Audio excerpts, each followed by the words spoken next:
There are two words that have been percolating, and I wrote them down just before class because I don't rely on memory so much. And they still seem relevant. One of them is reception, and the other is transmission.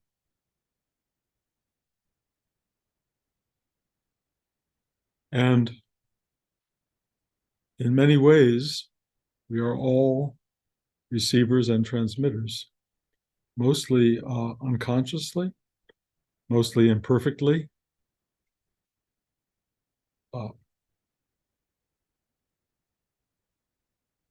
we act often with closed minds, closed hearts, no access to our intuitive self. Our sexual chakra tends to be always in the pleasure zone as opposed to the rebirth zone. We are often, as human beings, very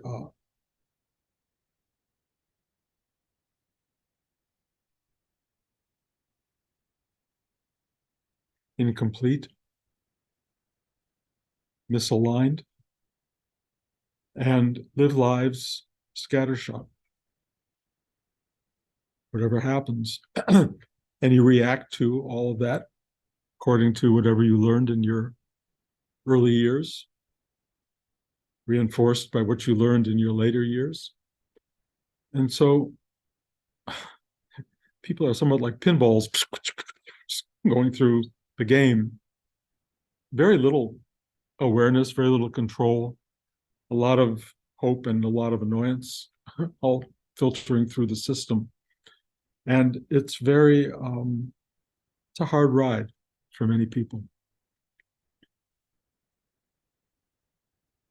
The experience for me, the first glimmer of awakening to something more going on, of course, as you remember in the story, was LSD back in the 60s, something I'm still profoundly grateful for. Then the search for a teacher to tell me what it was I had witnessed, and then meeting Rudy, who told me, basically. He didn't give me answers in the traditional sense. He mostly started opening the door to reception. He allowed me to receive a transmission through him. Someone could have thought it was from him, but it was through him to the deepest parts of my psyche. It has been a transmission that has been ongoing, even though he's no longer here, for well over 50 years, half a century, and it makes an impact. And somewhere along the way, back in the 1970s, I was allowed to become, in an official kind of sense, as a teacher, a transmitter of this thing that had been coming into me for however many years.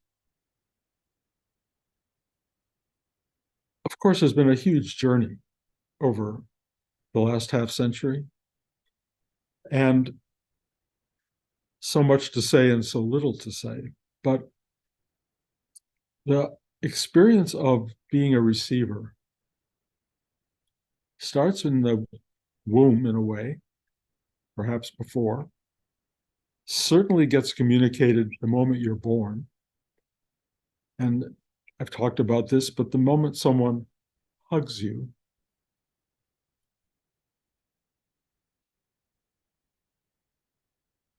you start to receive what we experience mostly, if we're lucky, as maternal, paternal love. And boy, oh boy, does that impact. That experience is so memorable that in a way we spend the rest of our life trying to get more of it. We don't always know how to do that, We don't always know how to be the proper kind of receiver. A lot of other things start to come into the picture. But finding love, finding the embrace, the comfort, the care that comes from being loved is a source of receiving that is driving most of our lives.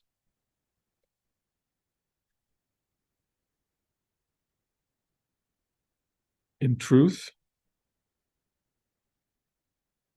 the experience that we get from mother love, if you will, comes from even a deeper source. Hard to believe that something unknowable, indescribable, invisible, beyond comprehension is actually filtering through mother energy and coming into us. But because we're so physical and so material and so devoted to this very low rung of the ladder of existence, we only want it through material form, meaning from other people. And we want it on our terms. So when the mother starts telling you, no, you can't have that cookie, you can't have 6 cookies, transmission is not lost, but it's got to be found in a new way. Or the receiving, let's say, has to be found in a new way.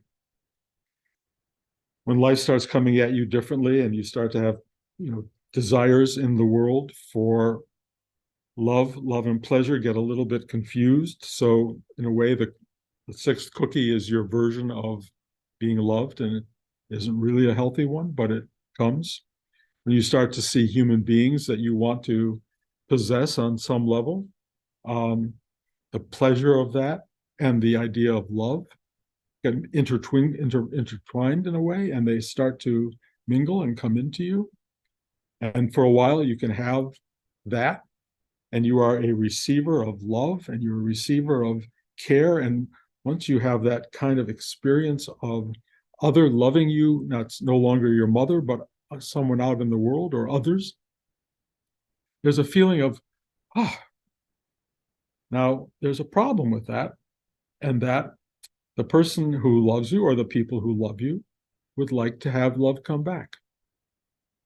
And that's, in a sense, the transmission of love, your ability to give it, and then to find a kind of dance between loving and being loved, giving and taking, caring and receiving care. All of those qualities of existence are so vital to our lives, and they're all on the lowest rung of the ladder. There are horizontal experiences of love and receiving and giving love and transmitting and all of that from the human perspective. What Rudy introduced me to, what LSD introduced me to, what meditation introduced me to is the vertical. This level, we're all living at every day. The vertical, which Rudy used to talk about, is the spiritual practice. It's an effort. It goes deep and it goes high. And you can sit with Rudy's practice, which is a foundational, simple, brilliant thing, which is going into your core, which is mostly in Rudy's terms, you're onto your heart, and asking for help to, in his terms, surrender, meaning to receive, to let go and receive a higher energy, something that is vertical, coming into your system and sitting there. And then what starts to happen, which is part of the practice and part of the work, is as you surrender and let go and stop trying to hoard that and trying to manipulate it and use it and think that it's yours, and let just open and open and open, you become a receiver of enormous energy. It comes from on high, it goes very deep into the psyche, and then it expands horizontally into the world and to the people you know and the people around you, the mandala of people who are right in your circle. And then it goes further to people you don't know, to the people on the street, the people you meet casually, the people sitting in your class, the people sitting in the auditorium with you. whatever it is, this deepening energy, this horizontal deepening and rising energy, expands horizontally into places you can't even begin to imagine and are not even needing to or supposed to imagine. Your job, if you will, is as a receiver, open to the width, the depth, the height, the fulfilling element of energy, of transmission of something greater, which feels like truly the hug your mother gave you the moment you came out of that womb. That is what it feels like. You don't have to ask, what does higher energy feel like? It's this. It's so beautiful. And it goes so deep. And it rises up so high that you are totally incapable in a mental way, even an emotional way, of following it. But you can become this open vessel, this transmitting tower of whatever it is, sitting in the middle of a big field that's just receiving and projecting, transmitting energy. You can be that. In some ways, being in this class, I will say you've been singled out for that. Why? I don't know. I don't know what I'm doing here. I have no idea, except I know that I am here to transmit and receive. The receiving is becoming daily so overwhelmingly, unspeakably beautiful and vast that I don't even know what to say about it on any level. And I don't even know that it's a permanent anything. I just know it is beyond, beyond. And I have no choice but to share it in every possible way that I can. And I'll tell you why the universe is using me to do that, because it speaks to me, and I have to say to you as well. And it does this thing, which I talked about last week, and Rudy talked about half a century ago. If it's in front of you, it's yours. So Rudy said, if something appears like something garbage on the ground and there's a wastebasket, and a voice in you says, pick it up, and you put it in the basket, if you listen to that voice and you do it, the higher power, if you want to call it that, the larger energy goes, this person is listening. If you walk around your house and something is out of order and you just go, put it back in order, the universe goes, okay, we got this person's attention. It will then tell you other things. It becomes very directive. Higher energy, deeper energy is a communication energy from something beyond our understanding, and it directs you through your life. And it sort of tells you, what do you do today at this moment? And what I have discovered, what I talked about last week, which I have found to be very meaningful, is not only if it's in front of you, it's yours, the idea that if it's in front of you, it is God itself. It is the Holy of Holies right now, sitting in front of you. Well, right now it looks like me. Trust me, that won't last, because if you look to your right or your left, it looks like that. It looks like whatever is in front of you, whatever is there, and it does not go away. Life is that very real, absolute interaction with the most powerful and divine reality you can imagine. This is not a game. It's not an idea. It's not a thought. It's not like, oh God, here he goes again. It is absolute and real. And if you can engage the universe, God itself, moment to moment to moment, it will engage you. So if you become a receptor of this unbelievably magical, remarkable reality that surrounds you, and I try again to get to the specifics, like the chair you're sitting on and the carpet on the floor, or the wood, or the wall around you, or the trees in the sky. But, you can just keep going out and out. It's all part of the same configuration, and it is extraordinarily, unbelievably mystical, magical reality, also completely mundane. completely mundane. It's everything simultaneously. Get the mind out of the way because you cannot ever, ever grasp this as a knowable thing. All you can do is go, wow. At least that's all I can do. Maybe you can do more, but that's what I do. And then it asks me over and over again to represent it on some level as a transmitter to other people, mostly in many ways to Blanche, who has needs and abilities to receive that are extraordinary and is also a transmitter back to me. And it's an exquisite dance that goes on. My children, friends, all of you who are so unbelievably potent in my life because you show up.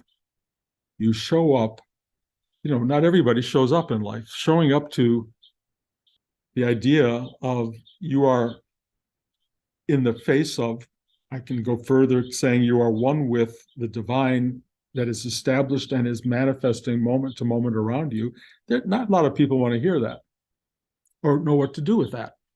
And if you're trying to process it even now with your mind, you're just going to get lost in that because it's too unknowable, except it is completely experiential, completely moment to moment. And I don't cut out a single billionth of a second. Experiential. It is so dynamic, so real. You are so in the presence of God at every second of your life. And if you know that, you will become a receiver and a transmitter of that energy. And it will use you really well. But it's going to check you out. Do you pick up that piece of paper and put it in the garbage? Do you listen to what it tells you to do? If you go, well, I'm not really sure if that's what I mean, and it goes, never mind. And it just doesn't use you. It's not waiting for you to argue. It just goes, fine, go do your thing. The universe loves you doing whatever you want to do, but it uses you when you say, I am available. Thy will be done. Use me. Take me on. Do it. And I will tell you, when you are used in that way, that feeling of being loved and embraced and cared about is beyond anything you've ever seen. But in the same way that your mom would often put you in the crib by yourself, and I've talked about this before, but it's really important. And you go, whoa, whoa, whoa, whoa, where's the hug? Where's the love? Where's the beauty? I'm all by myself. Your mother does that for a lot of reasons. One is you cannot be hugged all day long. Two, you have to find your own way in all of this. So lying down and being put into the crib with no sense of being loved at certain times is actually a teaching. It's hard teaching because you feel abandoned and lost and confused. And all you can do at that point is trust the journey. Trust that even in the absence, you're lying in the crib and you're looking at the ceiling and you don't understand what you're looking at or what's going on. Trust that someone's going to come, pick you up, and hug you again. And I have to tell you, it will go on like that through your whole life, although it may not be your mother. You will experience this love, and all I can say, it's inexplicable, but it feels like mom is there. It is so unbelievably reassuring. Even when it goes away, you start to develop this awareness that even in absence, there's presence. Even in it not being there, you are cared for all the time. And it can get hard, and they do test you. They do test you.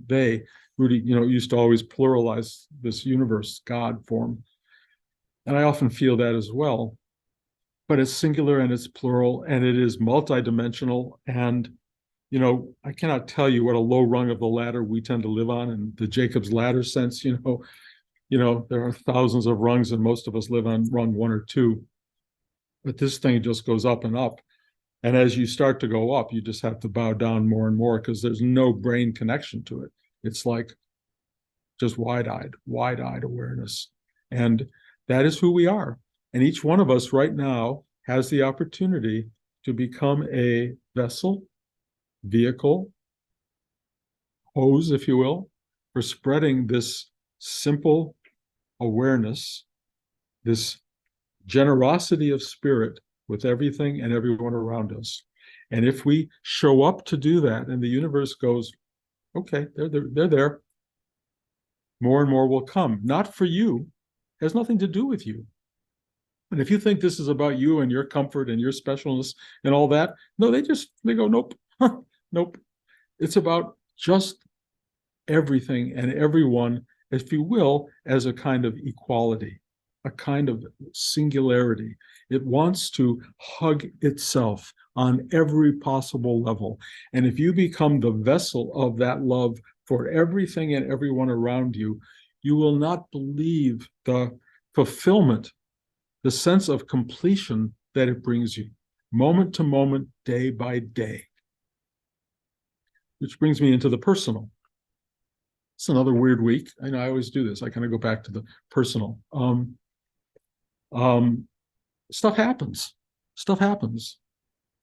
Bizarre stuff happens. I may have mentioned the other day that I was repairing all my Breuer chairs that were falling apart, and I'm not a repair person at all. But I figured they've arrived, the bottoms of things, I can screw them in. I could do it. And I did. It was beautiful. These chairs have been with us for 40 years. The day I finished putting them together and redoing my life in a level that I don't normally do, I got a phone call from a person who told me that the person who gave us those chairs just died. And I went, wow. Wow. I don't understand those kinds of connections, but they happen. The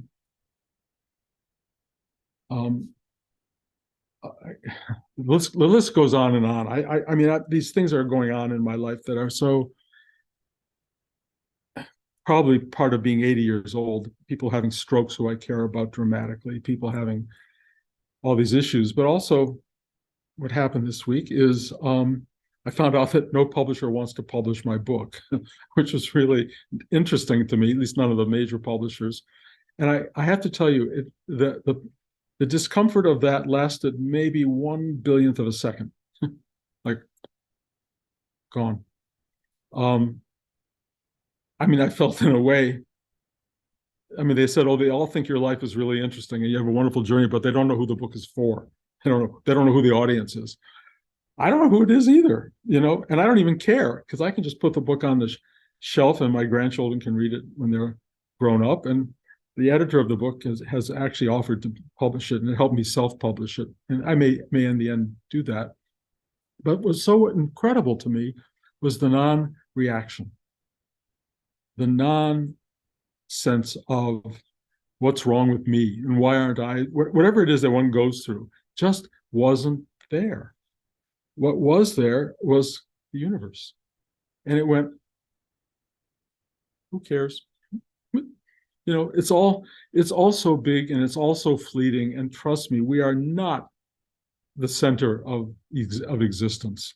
We pass through this thing with such simple ease in a way, if we let ourselves be easy. Whether you leave a mark or don't leave a mark, whatever, it doesn't matter. The only thing you need to do is be there in the moment.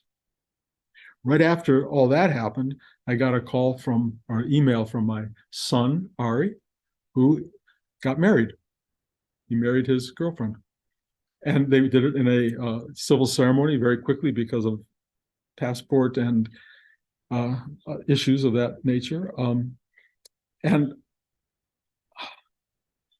the joy of that was, in a sense, an amplification of the joy I am being allowed to feel all the time. It's like, thank you. Just thank you. I'm not trying to be too specific because I guess I am, but what I'm trying to get at is that the material world and the vastness of the immaterial, unmanifested reality are all weaving together in the most extraordinary ways with ups and downs, and you can react to them in any way you want. You can take a rejection and become miserable for 30 years. I was at the art gallery yesterday. Interestingly enough, I sold my very first photograph in all these years of making them. And someone sold it before I was there, and I went in to replace it, and the person who was supposed to be sitting in the gallery failed to show up, so I had to sit there. And somebody walked in the gallery who was a failed artist and started talking for like 40 minutes about his failures. And part of me went, why me? Why do I have to listen to this really crazy, almost tearful recitation of disappointment? And then I realized, if it's in front of you, it's God. And I listened with the most open heart I could find. And I was as available to this human being who showed up as I humanly could be. Do I ask the how or the why, or, why me, God? No. I just go, and I try to be loving and compassionate and open, giving, almost like, if you will, giving him the hug his mother gave him the minute he came out of the womb. That's what I did. That's what we can do. There's nothing special about it. We can all do that. It ain't a big deal. Just show up, transmit this kindness, this goodness, this availability to people if they arrive. If they're not there and you're sitting around bored to death, get on the phone and call someone and just say hi. Oh, how are you? Are you okay? I really care about you. Not hard. If you have no one to do that with, this week, Blanche and I went out and we bought all these really beautiful hanging plants for the front porch, and they were so beautiful, I realized, why don't we put them on the back porch? And we went out and bought all these new ones. And so now they all have to be watered. So I had, I may have said this last week, I don't remember, but I went out and bought all hoses for front porch and downstairs and try to make them all so I could water these things. And now I've discovered the joy, and this is not my life. Blanche always did this. I am loving watering the plants, and they are loving being watered. I can water them and I can spray them, and there is a sense of nurturing. And for an old guy, having plants to water is like amazing. And seeing them when I walk into the house and walk into the back, I just go, oh my God, this is beauty created in my space by the universe that I have to take care of. My job. They're there for me. They bring me joy. I give them love. Period. That's how it works. The pond guy came by yesterday and dropped, I think, 40 goldfish into my pond, and all of these koi fish, and then these carp. And I can't, it was like life filling this space. And I just went, I am a witness to something, and we are all witnesses. Whatever the thing may be, whatever's in front of you, trust me, it is there for a reason. The universe has worked for hundreds of billions of years to make this simple, absurd moment in front of you real and meaningful.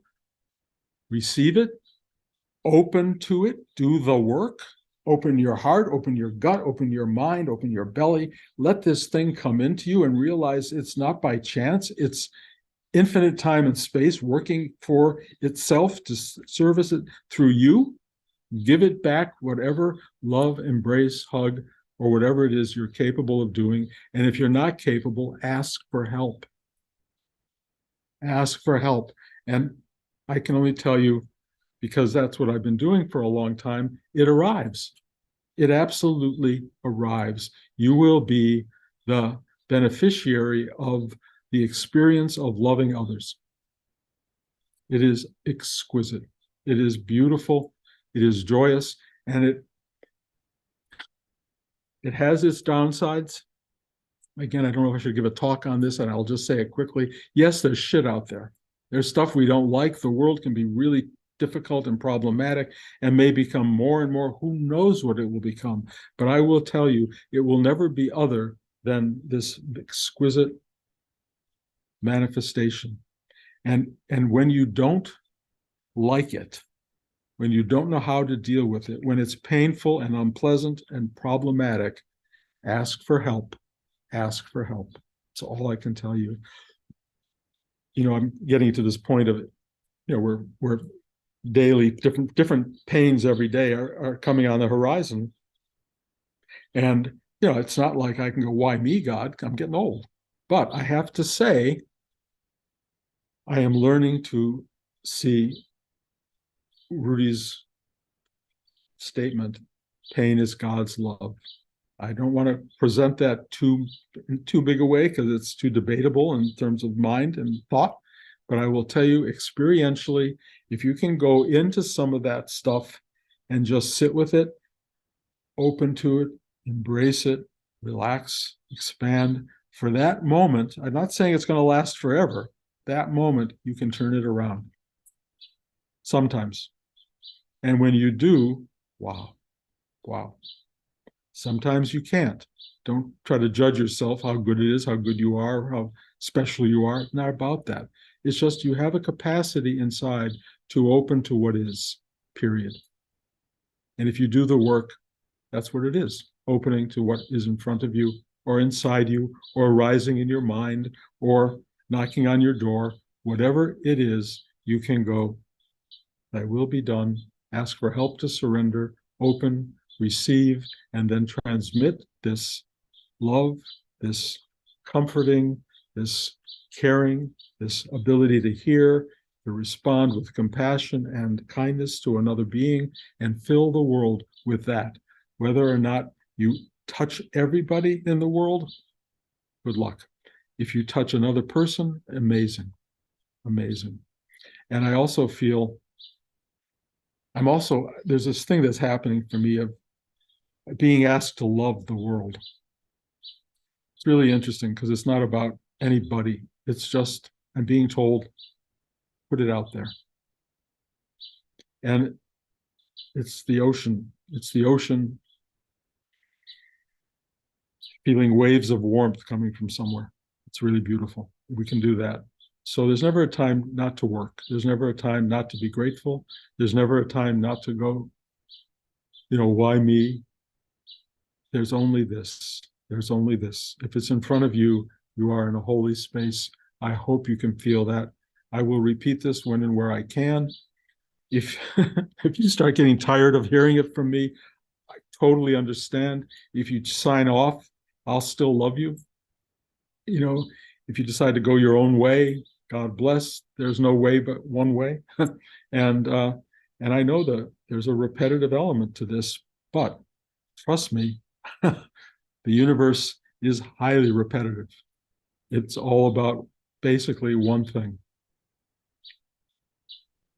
This. And that's my talk.